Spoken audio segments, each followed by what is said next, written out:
Так, Давлет Пашевич. Так, onun esimiyle men keçe süйлөштүм. Men hiç qanday qarşılığım yok. Men qarşılığım yok. Eskiliğe жетip ketdi da. Topla. Başka жерде жер бермedi. Gördünüz mü? Büt açıladı da.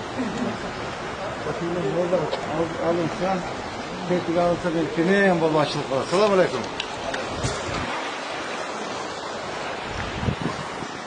Бұл дер ескі автовокзал. Таңқы рейд учурунда Кеңешбек Шерматов ескі автовокзалдын айланасын иретке келтирип, автовокзалдын өзүн дагы бузуп алып салуу тапшырмасын берген. Анын айланасындагы соода күркөлөрдү дагы алып салуу тапшырмасын берген. Анын алкагында иретке келтирүү максатында бузуу иштери жүрүп жатат бул тарапта.